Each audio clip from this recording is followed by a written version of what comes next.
오늘 우리가 함께 읽은 본문, 우리 구약성경 하박국 말씀입니다. 하박국서는 전체가 3장으로 이루어져 있습니다. 1장과 2장은 우리 오늘 본문 1장 1절에 기록된 것처럼 하박국이 하나님으로부터 묵시로 받은 경고의 말씀입니다. 그리고 3장은 하박국이 하나님께 올려드리는 찬양의 기도입니다. 그런데 1장, 2장은 두 번에 걸친 하박국의 질문과 하나님의 대답으로 구성이 되어 있습니다. 오늘 우리가 읽은 하박국 1장 1절에서 11절 말씀이 하박국이 하나님에게 드렸던 첫 번째 질문과 하나님의 대답입니다. 하박국 선지자가 언제 활동했는지는 성경에 분명하게 명시가 되어 있지 않기 때문에 우리는 하박국서의 내용으로부터 유추할 수밖에 없습니다. 그런데 우리가 오늘 읽은 본문 1장 6절에 보면 갈대아 사람을 일으켰나니, 갈대아 사람은 바벨론 사람들이죠. 오늘 이 내용을 읽어보면 바벨론 제국이 유다를 점령하게 될 것이라는 예언의 말씀을 담고 있습니다. 그런데 바벨론 제국은 주님 오시기 전 612년에 그 당시에 가장 강대국이었던 아시리아를 무너뜨립니다. 그리고 7년 뒤에 605년 BC 605년에 애굽을 패퇴시킵니다. 그리고 다시 7년 뒤에 남유다, 특별히 수도였던 예루살렘을 점령하게 됩니다. 그러니까 예루살렘이 점령당하는 BC 598년 조금 이전에 받은 하나님으로부터 묵시로 받은 경고의 말씀이겠지요. BC 600년이면 유다의 왕은 여호야김이라는 사람입니다. 그리고 이 왕의 시대에 활동했던 예언자로 구약의 예레미야 선지자가 있습니다. 따라서 하박국은 아마 예레미야와 동시대에 남유다에서 활동했던, 그리고 하나님의 메시지를 전했던 선지자라고 볼 수 있겠습니다. 이 하박국이라는 인물은 다른 곳에 전혀 나오지 않고 오직 하박국서에만 기록이 되어 있는 인물입니다. 하지만 흥미롭게도 다른 곳에 이 하박국의 이름이 가끔 나옵니다. 그 중에 하나가 다니엘서 외경에 하박국이 나타나요. 저와 여러분이 가지고 있는 성경 다니엘서는 12장까지 있지요. 그러나 다니엘서 외경은 14장까지 기록이 되어 있습니다. 외경 다니엘서 14장 마지막에 보면 다니엘이 사자굴에 갇혀 있을 때 하나님께서 이 하박국이라는 사람에게 나타나서 다니엘에게 먹을 것을 갖다 주라 명령하시면서 다니엘의 머리채를 잡아 그 다니엘의 굴 앞에 데려다 놓는 이야기가 기록이 되어 있습니다. 하박국이 다니엘에게 먹을 것을 주었다는 이야기죠. 또 중세시대에 기록된 유대교의 신비주의 책 문헌, 그게 이제 세베프 하조하르라는 오래된 유대교의 문헌인데요. 거기에 보면 구약 성경에 엘리사라는 선지자가 수넴 여인의 아들을 살려준 이야기가 기록이 되어 있죠. 바로 그 수넴 여인의 아들이, 죽었다가 살아난 그 아들이 하박국이라고 유대교 문헌에는 기록하고 있습니다. 또 어떤 분들은 하박국 3장을 보면 3장 전체가 하나님께 올려드리는 찬양의 기도문이죠. 그래서 이 하박국은 레위 지파에 속한 찬양대원이었을 것이다 라고 추측하기도 합니다. 하지만 우리가 가지고 있는 정경 66권에 하박국에 대한 이야기들이 나타나지 않기 때문에 여전히 하박국은 우리에게 수수께끼 같은 인물입니다. 종교개혁자 마르틴 루터는 이 하박국의 이름이 히브리어 동사 하박에서 나왔다라고 생각합니다. 하박이라는 히브리어 동사는 껴안다, 포옹하다, 씨름하다라는 뜻을 가지고 있는 동사입니다. 이 이름은 하박국이 유다 백성 공동체를 껴안고 아파하면서 씨름하면서 아파했던 것을 잘 표현하고 있습니다. 포옹하는 사람, 씨름하는 사람이 하박국입니다. 그릇되고 왜곡된 현실에 항의하며 하나님 앞에 질문하는 하박국, 그는 참으로 항의하는 사람들, 프로테스탄트의 조상입니다. 루터의 종교개혁이 하박국 2장 4절의 말씀, 의인은 그의 믿음으로 말미암아 살리라, 이 말씀에서 시작된 것도 우연이 아닌 것처럼 보입니다. 이제 오늘의 본문 말씀을 차분하게 자세히 한번 살펴보기를 원합니다. 먼저 1절의 말씀입니다. 선지자 하박국이 묵시로 받은 경고라. 선지자 하박국이 하나님으로부터 받은 묵시의 경고 말씀이 1장 2장에 나오지요. 선지자 하박국, 선지자, 예언자, 어떤 사람을 말합니까? 하나님의 뜻과 하나님의 말씀을 대언하는 사람을 우리는 선지자라고 부릅니다. 사람이 듣기 좋아하는 말을 하는 것이 아니라 하나님의 말씀을, 그것이 축복의 말이든 저주의 말이든 하나님의 말씀을 있는 그대로 전달하는 사람이 예언자입니다. 하박국과 예레미야는 BC 600년경 자기 나라 유다가 외세인 바벨론의 침략을 받고 노략질을 당하게 된다는 참으로 비관적인 하나님의 심판의 경고를 전할 수밖에 없었습니다. 이것이 예언자의 숙명입니다. 하나님의 뜻을 전하는 예언자이기에 자신도 입에 담기 싫은 비관적인 이야기를 전해야 할 때가 있습니다. 이것을 신학적인 용어로 예언자적 비관주의라고 말합니다. 2절부터 4절에 보면 하박국이 하나님 앞에 뱉어놓는, 쏟아놓는 질문이 나옵니다. 하박국은 자기가 살고 있는 유다의 불의한 상황, 끔찍한 현실을 보면서 탄식합니다. 여러분, 우리말 성경 2절을 보시면요, 여호와여 내가 부르짖어도 주께서 듣지 아니하시니 어느 때까지리이까? 어느 때까지입니까? 언제까지입니까? 라는 이 탄식이 2절의 중간에 나오지요. 그러나 히브리어 성경을 원어로 보면 어느 때까지니까가 2절의 제일 앞에 나옵니다.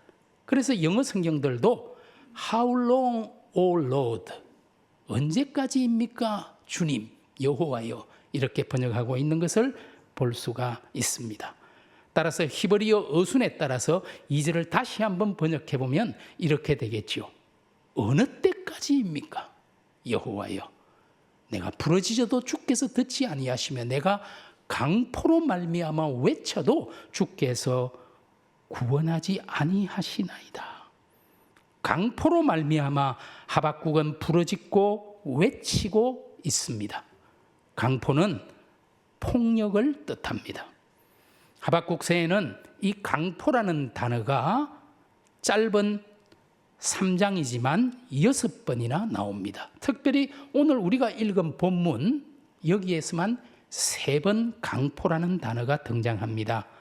2절에 보시면 강포로 말미암아, 3절에서도 강포가 내 앞에 있고 9절에서 그들은 다 강포를 행하러 오는데 말하고 있죠. 참으로 예나 지금이나 세상은 폭력 사회입니다. 아벨을 향한 가인의 폭력, 우리야를 향한 다윗의 폭력, 나봇을 향한 아합과 이세벨의 폭력, 약소국을 향한 강대국의 폭력, 약자를 향한 강자의 폭력이 난무하는 세상입니다. 하박국은 자기 시대의 강포로 인해 여호와께 부르짖습니다. 도대체 언제까지 이대로 두시겠습니까? 3절을 보시면 3절의 첫 단어는 어찌하여입니다. 영어로 why, 왜라고 묻는 것이죠. 어찌하여 내게 죄악을 보게 하시며 패악을 눈으로 보게 하시나이까? 급탈과 강포가 내 앞에 있고 변론과 분쟁이 일어났나이다. 유다 땅에 죄악과 패역, 급탈과 강포, 변론과 분쟁이 난무합니다. 4절을 볼까요? 이러므로 율법이 해이하고 정의가 전혀 시행되지 못하오니 이는 악인이 의인을 애워쌌으므로 정의가 굽게 행하여 짐이니이다. 하나님의 법이 해이해졌다고 말합니다. 정의는 눈을 씻고 찾아보려 해도 찾을 수가 없습니다. 오히려 정의가 굽어지고 왜곡되었습니다. 의인이 고통을 당하고 악인이 승승장구합니다. 이런 상황에서 하박국은 하나님께 묻습니다. 어찌하여? 왜 하나님 보고만 계시고 침묵하시는 것입니까? 오늘 하박국이 쏟아놓는 질문, 2절의 첫 단어 언제까지? 3절의 첫 단어 어찌하여? 하나님 언제까지 어찌하여 보고만 침묵하고만 계시는 것입니까? 묻습니다. 하박국처럼 저와 여러분도 우리 공동체를 위해 언제까지 어찌하여라고 질문해야 합니다. 하박국은 자기 개인의 문제가 아니라 유다 사회와 민족의 일그러진 현실을 껴안고 아파하며 하나님께 물었습니다. 정의가 실종되고 굽어졌습니다. 약자에 대한 강자의 폭력이 극성을 부립니다. 악인은 득세하는데 의인은 핍박을 받습니다. 악화가 양화를 몰아내고 있습니다. 여호와여, 언제까지 이대로 보고만 계시겠습니까? 어찌하여 침묵하고만 계십니까? 하박국은 하나님의 침묵 때문에 괴로워합니다.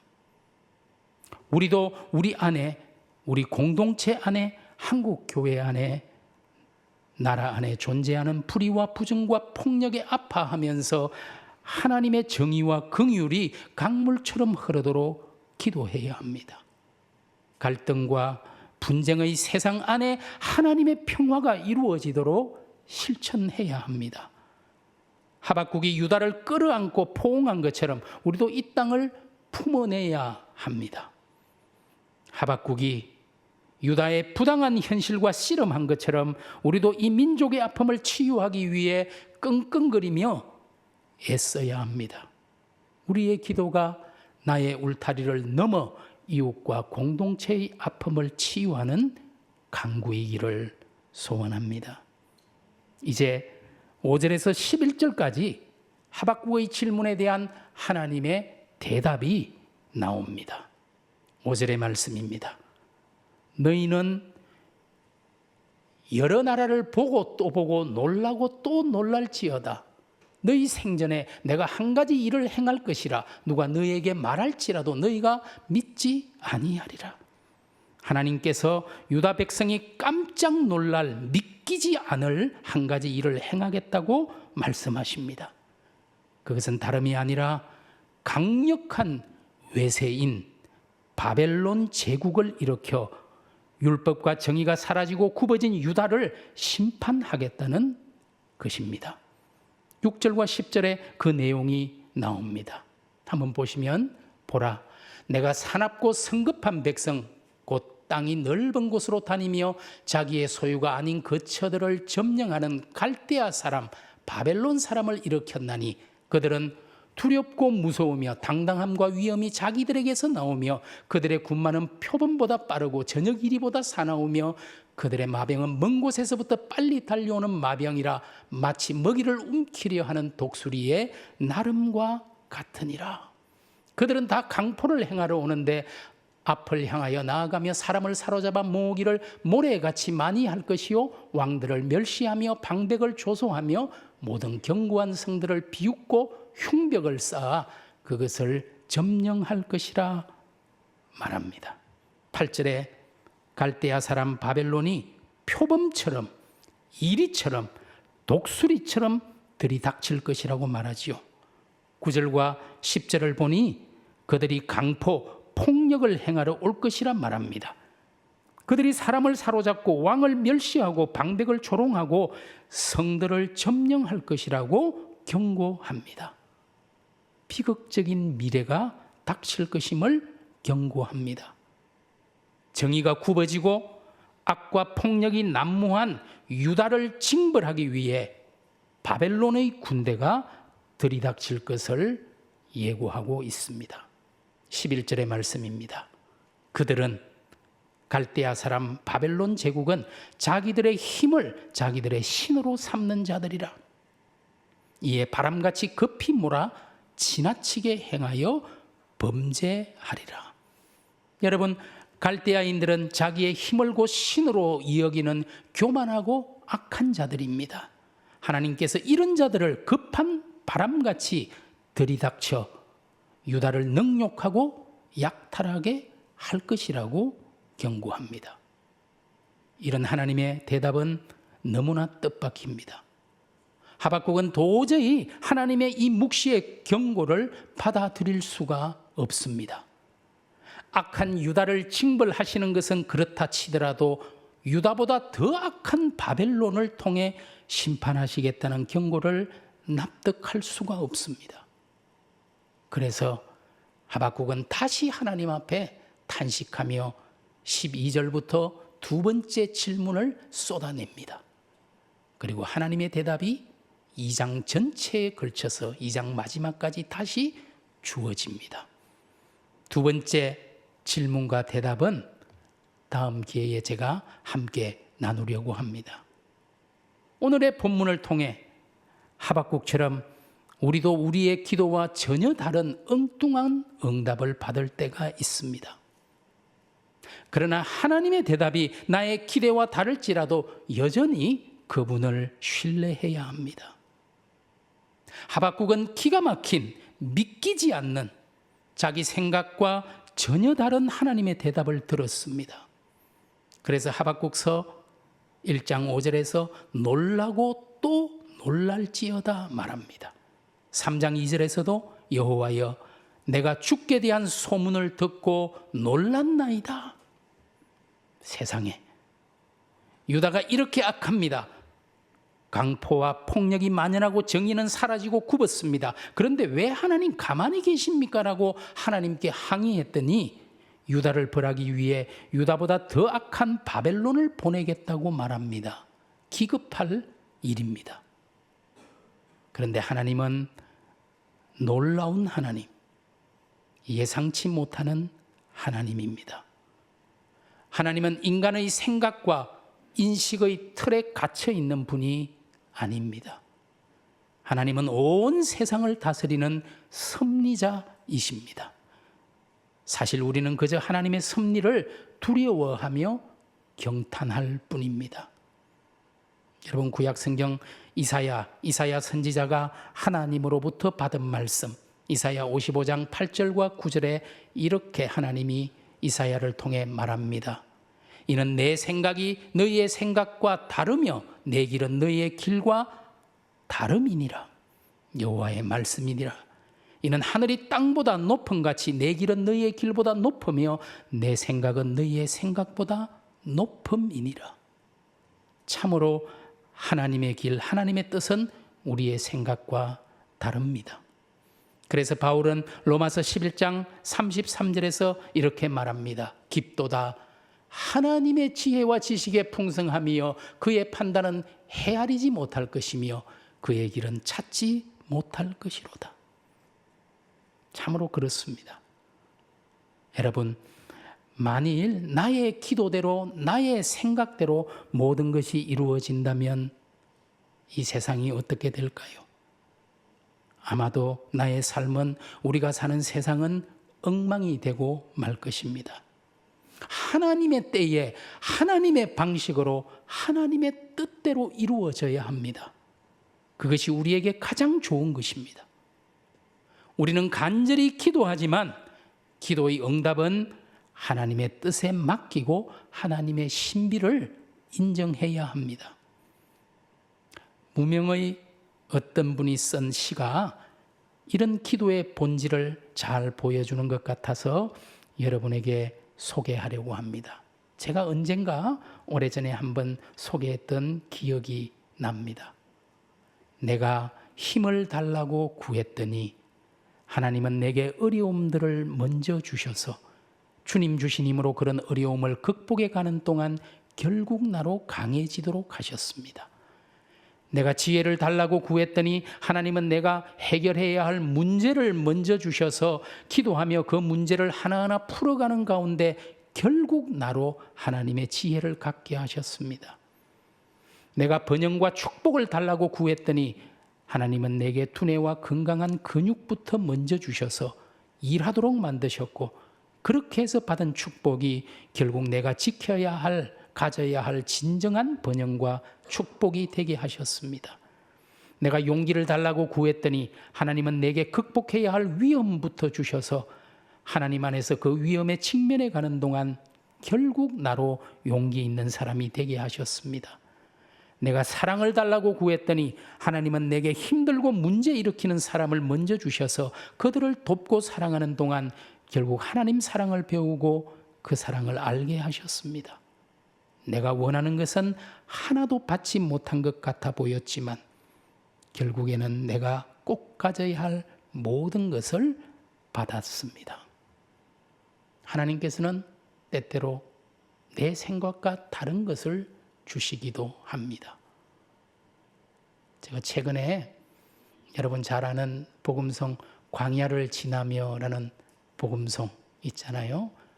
그 가사가 참 너무 마음에 와닿더라고요. 그 가사를 작사 작곡한 장진숙 자매가 이렇게 인터뷰하는 영상을 보게 됐는데, 어릴 적 아버지를 여의고 경제적으로 너무 힘든 시간들을 통과해 오면서 하나님께 이런저런 불평도 하고 원망도 하고 기도도 많이 했는데 그런 것들이 이루어지지 않는다고 합니다.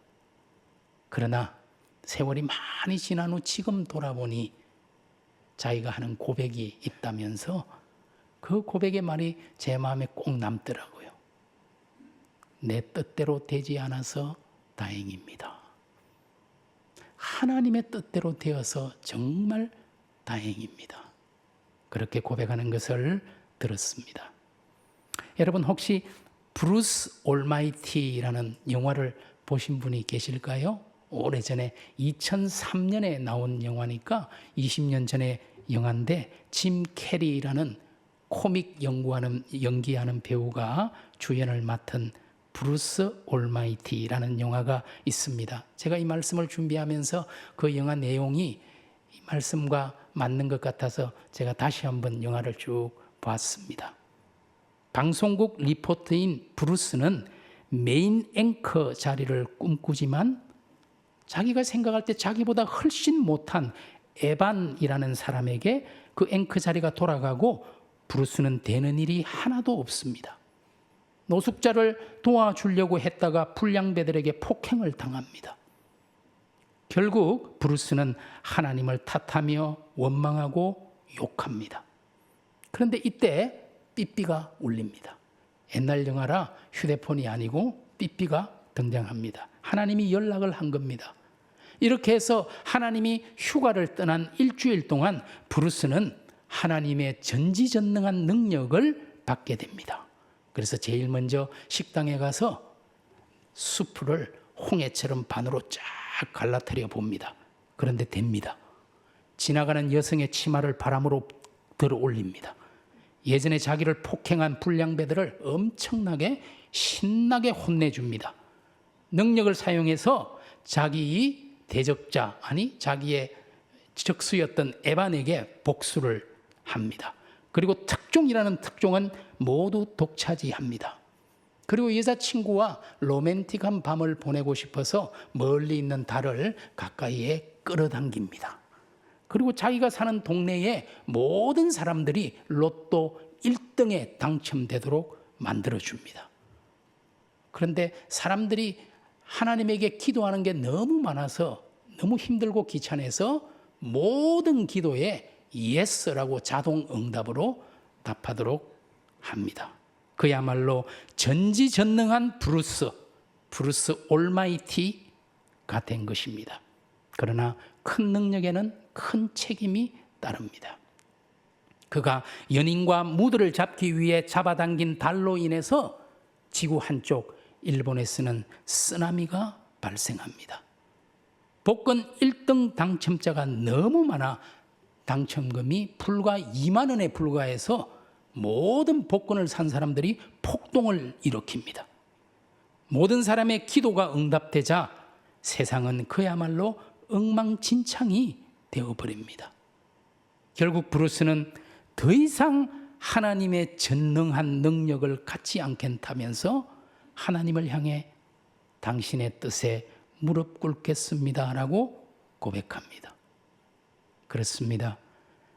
나는 무엇이 나에게 진짜 복이 되는지도 모르는 존재입니다. 나에게 가장 좋은 것, 가장 필요한 것을 하나님이 아십니다. 그렇기 때문에 하나님은 종종 나의 기도와는 전혀 다른 응답을 주시기도 합니다. 그럴 때라도, 아프고 힘들 때라도 인생과 자연과 세상과 역사의 주관자이신 하나님을 신뢰하고 하나님을 탓하기보다 하나님 뜻에 순복해야 합니다. 왜냐하면 나에게, 우리에게 가장 좋은 것이 무엇인지 하나님만 알고 계시기 때문입니다.